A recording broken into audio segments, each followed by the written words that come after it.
ప్రభువైన యేసుక్రీస్తు నామములో అందరికీ ప్రేమ వందనాలు. దేవుని మహాకృపను బట్టి ఈరోజు మరి చిలకలూరిపేట నుంచి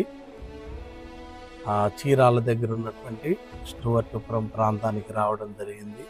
కొంత సమయము దేవుడు ఇచ్చినటువంటి సమయంలో మరి స్టూవర్టుపురం ప్రాంతంలో భక్తులు మరి దానియేలు గారు, తన తర్వాత తన కుమారుడు జో గారు చేసినటువంటి సేవా పరిచర్ను చూడడానికి మరి వారు సంచరించినటువంటి దినాల్లో వారు చేసినటువంటి ప్రార్థనల యొక్క ఫలాన్ని చూడడానికి దేవుడు కృప చూపించాడు.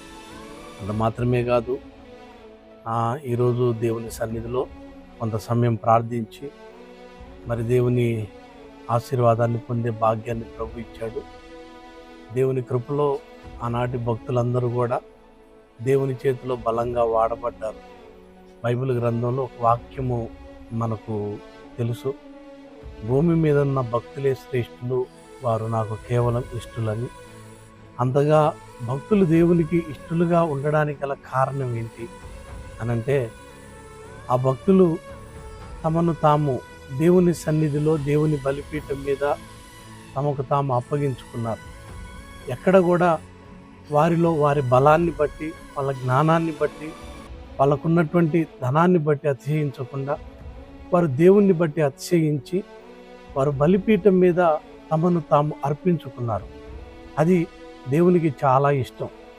ఈరోజు చాలామంది భక్తి జీవితంలో ముందుకు నడుస్తూ ఉన్నారు, కానీ స్వీయతలో ఎక్కడ కూడా విరవబడని పరిస్థితులు కనపడతా ఉన్నాయి. ఇంకా వాళ్ళల్లో వాళ్ళు జీవిస్తూ ఉన్నారు. బైబిల్ గ్రంథంలో యేసయ్య చెప్పాడు, ఒకడు నన్ను వెంబడించాలి అనంటే తనను తాను ఉపేక్షించుకోవాలి అని. అలాగా మనం దేవుని యందలి విశ్వాసముతో దేవుని మీద ఆధారపడి అడుగులు ముందుకు వేయగలిగితే ఆయన మనం ఇష్టలుగా ఉంటాం.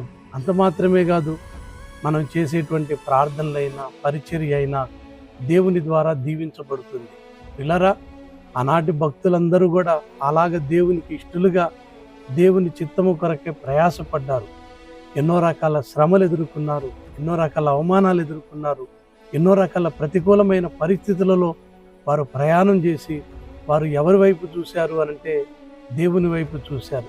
ప్రస్తుతం ఉన్న మనము కూడా దేవుని వైపు చూస్తూ మనల్ని మనం దేవునికి అప్పగించుకొని ఆయన చిత్తము కొరకే మనం అడుగులు వేస్తే దేవునికి మనం ఇష్టలుగా ఉంటాం. ఇష్టలమైనటువంటి మనం ఏది అడిగినా దేవుడు కాదనకుండా తప్పకుండా చేస్తాడు. భక్తులు అలాగ నడిచి మనకు వారు ఎంతో మాదిరిని కనపరిచారు. మన జీవితాల్లో కూడా మాదిరిని అనుసరిస్తూ అడుగులు ముందుకు వేద్దాం. దేవుని ద్వారా దీవించబడదాం. దేవునికి ఇష్టలమై దేవుని సన్నిధిలో మనందరము కూడా ఆశీర్వదించబడదాం.